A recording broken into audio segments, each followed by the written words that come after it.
Bonjour les amis, salam alaikum, shalom. Je suis derrière la gare à Cannes, il est 10 h, j'y crois pas, il n'y a personne. Par ces temps de confinement, il ne faut pas rester sédentaire, et d'ailleurs je vous propose un grand voyage. C'est quoi cette plaisanterie? Encore un commercial qui veut nous vendre n'importe quoi. Je vous invite à un grand voyage. Bien sûr, c'est en rapport avec ce qui se passe en ce moment. J'ai beaucoup lu, j'ai eu le temps de lire avec le confinement, et je vais vous en faire part.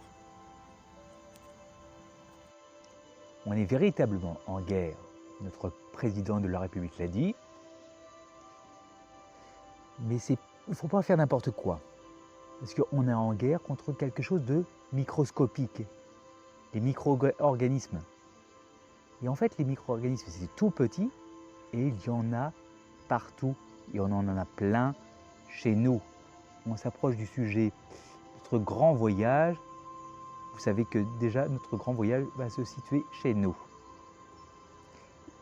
Donc, dans les micro-organismes, il y a les virus et les bactéries. On va se concentrer sur cette vidéo sur les bactéries qui sont chez nous. En ce moment, on est en guerre. Comment peut-on voyager? Tout d'abord, vous devez comprendre que ce grand voyage que je vous promets se situe dans le monde des micro-organismes. On trouve dans ce monde des virus et des bactéries. En parlant des bactéries, on est vraiment méchant avec nos bactéries. Pourtant, elles gonflent nos pains, nos gâteaux, elles fermentent le lait pour donner nos chers fromages. Elles digèrent le lait pour nous donner nos bons yaourts. Et l'oxygène d'ailleurs que l'on respire vient d'ailleurs des cyanobactéries.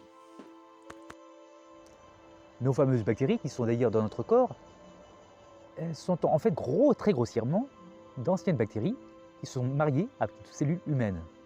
Donc à chaque cellule que l'on a, réfléchissez bien, à chaque cellule que l'on a, on a une cellule bactérienne. Et en plus de ça,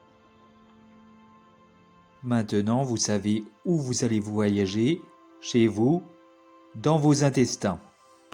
Un monde gigantesque de micro-organismes se loge dans nos intestins. Pas notre estomac car il est trop acide.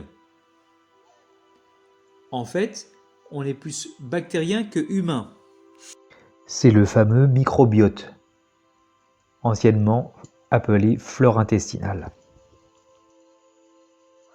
Le livre de deux scientifiques américains, Justin et Erika Sonnenberg, nous révèle plusieurs choses, que si on mettait les bactéries côte à côte, présentes dans le tube digestif, le microbiote, elles atteindraient la Lune. Pourtant, c'est très petit un micro-organisme.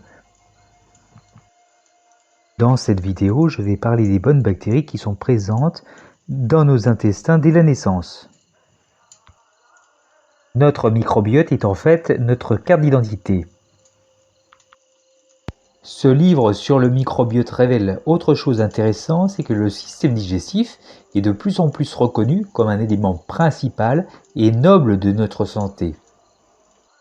Enfin, sur de nombreuses vidéos YouTube, de nombreux scientifiques qualifient l'intestin de deuxième cerveau. On sait maintenant que notre intestin a une part importante dans notre production d'hormones aussi. Je le sais très bien. Ma malbouffe m'a d'ailleurs carencé en sérotonine car je ne mangeais pas assez de tryptophane. Des compléments alimentaires me permettent de recouvrir un taux normal. Ma santé est bien meilleure. Enfin, il est à noter, dans nos 2 kg de bactéries dans nos intestins, on trouve des bonnes bactéries qui s'occupent de discuter avec tous les organismes, qu'ils soient bons ou mauvais. Ces bonnes bactéries envoient elles-mêmes plein d'informations au cerveau.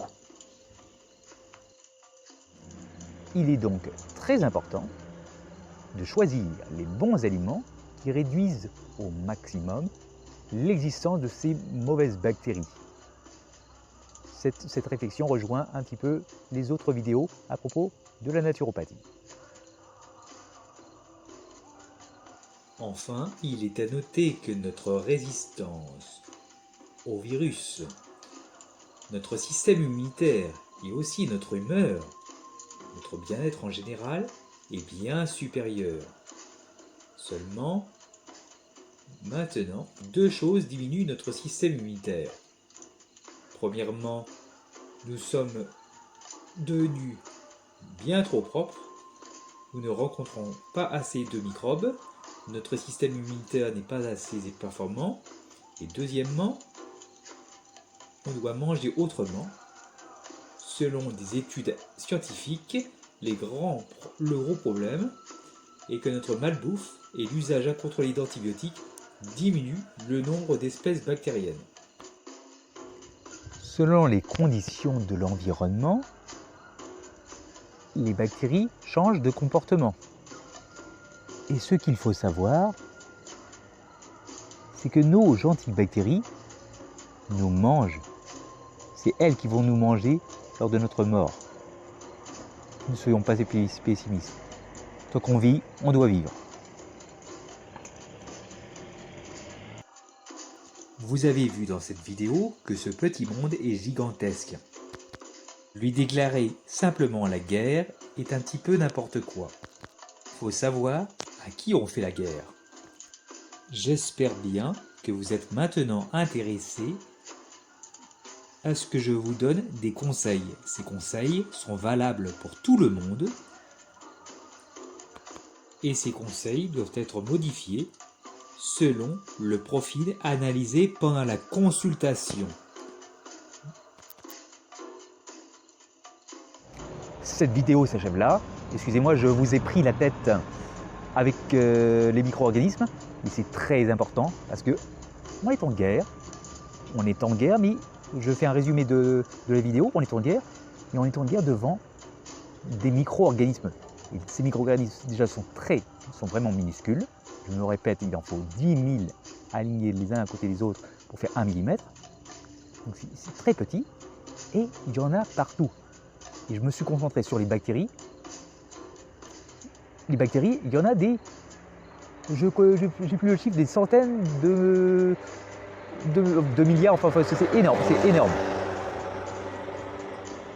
Je me suis concentré sur la naturopathie, je fais des vidéos sur la naturopathie parce que, je me répète, la médecine, notre belle médecine, ne m'a pas apporté de réponse à mon problème. Donc je me suis orienté sur la naturopathie, je m'y suis intéressé, j'ai trouvé des traitements, je les ai essayés et je vois que c'est vraiment positif. D'ailleurs, je peux vous faire cette vidéo parce que je suis bien plus fort qu'avant. Et comme je suis bien plus fort, j'aime bien être bien plus important, je vous en fais part et je vous donne le maximum de conseils. Je vous remercie. À bientôt.